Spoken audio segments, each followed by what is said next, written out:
Je te propose qu'on regarde l'épisode auquel tu participes. Ouais. Ça marche? Ouais. Allez, je l'ai pas revu depuis qu'on l'a tourné en fait. C'est que c'est inhumain de vous faire construire une table. Donc il y en a déjà une dans la salle à manger. Là, c'est une table ronde. Pour que les chevaliers de Bretagne se réunissent autour. De toute façon, autant vous y faire. Parce qu'à partir de maintenant, on va s'appeler les chevaliers de la table ronde. Les chevaliers de la table ronde. Encore une chance qu'on soit pas fait construire un buffet à vaisselle. Hein. Nous sommes le mardi 4 janvier 2005, cela fait maintenant 2 jours que Kaamelott remplace la série Caméra Café sur M6, et après les 2 premiers épisodes Hit et la tarte aux myrtilles qui donnaient le ton, la diffusion de ce 3e épisode nommé La table de Brecane introduit plus frontalement le mythe arthurien dans cette première saison, et permet également à Kaamelott de rendre hommage à la série dont elle a repris le créneau, puisque le personnage de Brecane, annoncé dans le titre, n'est incarné par nul autre que Yvan Lebeloc, l'interprète du mythique Jean-Claude Convenant de Caméra Café. On parle de moi là, hein? Et c'est pour revenir au mieux sur cet épisode majeur de Kaamelott que je suis allé à la rencontre de cet acteur qui a joué un rôle déterminant, et ce à plus d'un titre, dans l'histoire de la série. Allez, tous ensemble. L'épisode débute alors que Arthur et une partie des chevaliers découvrent la fameuse table ronde qui sera désormais le symbole de leur assemblée. Arthur apprécie l'objet mais regrette quelque peu les finitions. Elle est bien, mais je voyais de la pierre, moi. C'est alors que l'on découvre Brecane, l'artisan ayant conçu la table. Si, on en a déjà parlé de la pierre. Je peux pas monter une pierre d'une toise et demie dans un escalier à colimaçon. Je suis pas magicien, hein. S'ensuit alors un long échange qui pose les bases et les enjeux de la série, comme la quête du Graal ou l'existence d'entités magiques et féeriques, à l'image de la Dame du Lac, qui est ici pour la première fois évoquée. C'est alors que Brecane comprend que la table serait surtout une bonne publicité potentielle pour son business, et il obtient le droit d'y apposer sa griffe. Conception Brecane et Fils, Irlande. Faut bien se donner un petit coup de pouce de temps en temps. Bah, je comprends. La fin de l'épisode est marquée par la toute première apparition de la Dame du Lac au sein de la série, et bien qu'elle trouve la table très réussie, elle ne peut s'empêcher de donner quelques instructions très importantes quant à la préservation de cet artefact désormais sacré. Et faites attention pour le cuir. Non, c'est joli, mais c'est quand même salissant. La table de Brecane est un condensé de tout ce qui va faire le succès de Kaamelott. Dialogue percutant, écriture exigeante, références et réappropriation astucieuse du mythe arthurien, références méta, personnages inoubliables et guests savoureux. En donnant ici le rôle du fabricant de la table ronde à Yvan Lebeloc, Alexandre Astier rend un hommage plutôt bien vu à celui à qui Kaamelott doit beaucoup. C'est à moi que vous parlez, là? En 2003, alors que Caméra Café est encore à l'antenne, les équipes créatives de la série commencent à envisager sa fin prochaine et à chercher son remplaçant. C'est à cette période que Yvan Lebeloc accepte d'être président du jury pour le festival du court-métrage d'humour de Meudon.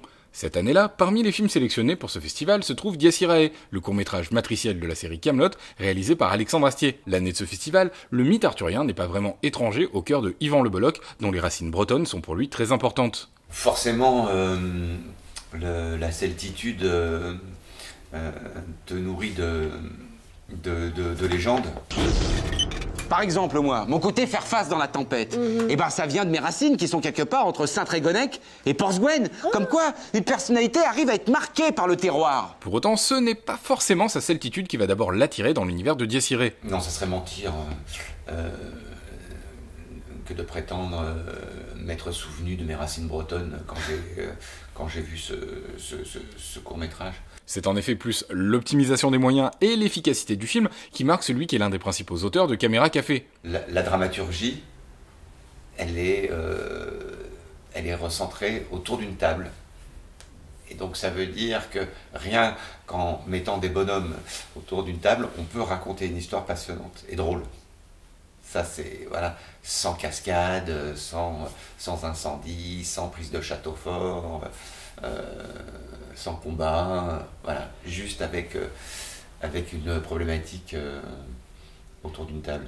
Et si à l'entendre faire un tel constat, on se dit qu'il est difficile de ne pas faire un parallèle avec Caméra Café, ce n'est définitivement pas ça non plus qui vient à l'esprit de l'auteur des aventures de Hervé Dumont et Jean-Claude Convenant. Donc je vois pas de parallèle entre les deux. Je cherche pas à faire de pont en fait. Je cherche pas à faire de comparaison non plus. Je me laisse juste séduire et envoûté par l'histoire qui est racontée. Après, je vois pas de pont en fait du tout entre Caméra Café et Kaamelott. Cette année-là, le premier prix du festival revient au court-métrage Pacotille de Éric Jameux. Toutefois, Dies Irae obtient le prix spécial du jury, et ce n'est pas tout. Je prends son numéro, je vais le voir après, j'ai dit écoute, une fois qu'on lui a remis le prix, et je lui dis qu'il faut absolument que je le présente à la production Calt, et Jean-Yves Robin et Alain Capoff à l'époque, qui coproduisent avec nous Caméra Café, parce qu'on a décidé d'arrêter et que ça serait formidable pour nous, et je pense aussi pour la chaîne, qu'on puisse choisir notre remplaçant et que ça soit eux. Et rendez-vous est pris et ils se voient après. Après j'interviens plus. Quand tu laisses passer la qualité et le talent, t'as fait ton boulot, quoi. Voilà, c'est ce que je pense avoir fait, modestement. À partir de là, l'histoire de Kaamelott est en marche, et c'est donc dès le 3e épisode de la première saison que l'acteur fera son apparition dans la série, le temps d'un rôle ingénieusement écrit pour remplir plusieurs fonctions déterminantes au sein de Kaamelott. C'est un peu compliqué. Ouais. Vous binez pas, même nous on n'a pas tout compris. Au travers du jeu de Yvan Le Bolloc et de la direction mise en place par Alexandre Astier, Brecane est très clairement un hommage au Jean-Claude Convenant de Caméra Café. Les deux personnages partagent un caractère extrêmement terre-à-terre et une gouaille de camelot capable de vendre n'importe quoi à n'importe qui. Sinon, pour cette pièce, il a tout ce qu'il lui faut en mobilier, parce que je pourrais lui proposer un petit râtelier pour que les gars y déposent leurs armes, ou alors un joli rangement pour les manteaux. Brecane pourrait très bien se révéler être l'ancêtre de Jean-Claude Convenant, que personne ne serait vraiment surpris. Parce que tu sais rien faire, t'as pris tous les gènes de papa. Mais au-delà de l'hommage à son illustre série prédécesseur, la présence de Yvan Le Bolloc, qui joue ici le rôle de l'artisan derrière la création de la table ronde qui va réunir les chevaliers, lui qui fut l'artisan de la création de Kaamelott, est évidemment éminemment symbolique. Et puis cette référence, un petit peu méta au sein de la narration, est aussi pour Alexandre Astier une manière astucieuse de commencer à se réapproprier le mythe arthurien, puisque lorsque Brecane lance à Arthur je suis pas magicien, hein. C'est en réalité une référence directe aux origines de la table dans la plupart des textes. En effet, pour de nombreux auteurs, c'est en réalité Merlin qui aurait conçu cette fameuse table ronde au destin bien particulier. La table aurait d'abord été conçue pour Uther Pendragon, le père de Arthur, en hommage à une autre table ronde mythique qui, elle, aurait appartenu à Joseph d'Arimathie, celui-là même à qui l'on doit l'existence du Graal, et à la mort de Uther, la table aurait été récupérée par Léodagan, et c'est Léodagan qui aurait finalement offert la table comme dot à Arthur lorsque celui-ci a épousé Guenièvre. Un destin tout autre donc pour cette table qui dans Kaamelott remplit la double fonction d'hommage méta aux origines de la série, mais aussi d'introduction aux origines de la quête du Graal dans la série, puisque c'est dans cet épisode que l'on apprend via Bohort Sir Arthur a eu une révélation de la Dame du Lac. Elle lui a ordonné la construction d'une table légendaire autour de laquelle il devrait réunir les chevaliers de Bretagne pour organiser la quête du Graal. Voilà, en gros. Ce dialogue permet d'ailleurs d'introduire pour la toute première fois la Dame du Lac avant qu'elle n'apparaisse corps et bien quelques minutes plus tard. Avec ce scénario plus complexe qu'il n'y paraît, la table de Brecane reste encore aujourd'hui un épisode déterminant de la série et un souvenir amusé pour Yvan Le Bolloc. Mais je crois qu'il y a un moment, il rit. À un moment, il doit rire. Enfin, il doit se retenir de rire. Il doit rire un peu sous cap. On n'est pas loin du petit... Ça part un petit peu en travers, en dérapage rigolade.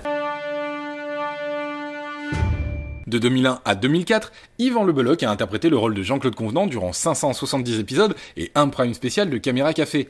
Des productions ancrées dans leur époque, témoins du quotidien de la vie en entreprise qui était marquée par une imagerie bien plus modeste que l'univers des Chevaliers de la Table Ronde. Et lorsque l'acteur débarque sur le plateau de Kaamelott, le contraste avec Caméra Café est pour lui saisissant. Et Caméra Café, c'était 3 planches de contreplaqué, 4 projos, et puis un petit maquillage vite fait dans la caravane, quoi.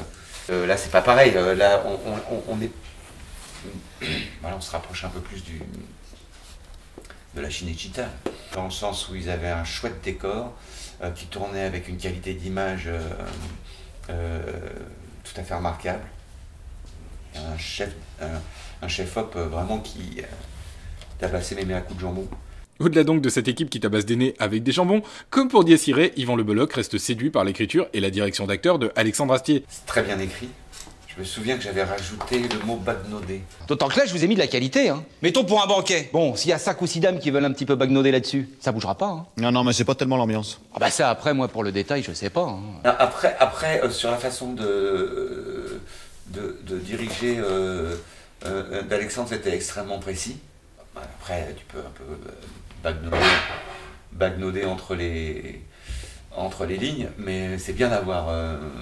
voilà. Je me souviens que j'ai assez peu modifié le texte. Et 14 ans plus tard, en 2019, Kaamelott et le travail de Alexandre Astier restent encore un souvenir artistique fort pour l'acteur. C'est vraiment l'illustration du talent que les auteurs français peuvent avoir dans le domaine de la comédie. Ça jouait super bien, il y a eu des révélations des acteurs formidables qu'a révélé Astier. Ah, vraiment. Vraiment. Et je me souviens de ce preneur de son, là, celui qui n'était pas professionnel, là. Franck Pitio. Voilà. Francky, c'était une super découverte. Ah non, il n'y a pas de pécor pour la quête du Graal, hein. Enfin, à moins que c'est changé. Avec sa mise en place des enjeux et d'une partie des thématiques de Kaamelott, la table de Brecane est une étape charnière de l'histoire de la série. Un épisode qui, d'une certaine manière, peut même être vu comme l'autre grand premier épisode de la série Kaamelott, tant il est le départ symbolique de la quête de Arthur, mais aussi un passage de relais non moins symbolique de l'équipe de Caméra Café à celle de Alexandre Astier. Voilà, c'est ici que s'interrompt cet épisode. Comme d'habitude, n'hésitez pas à faire tout ce que l'on peut faire sur ce genre de plateforme. Likez, commentez, partagez, et surtout vous abonner et sonner la petite cloche pour être au courant des sorties des prochaines vidéos. Et n'hésitez pas non plus à aller faire un tour sur le Utip et le Tipeee de la chaîne. Utip, je vous rappelle rapidement le principe, vous regardez quelques publicités et moi ça me permet de financer les prochaines vidéos et les prochains projets. Sur ce, et d'ici là, je vous dis encore une fois merci et à très bientôt.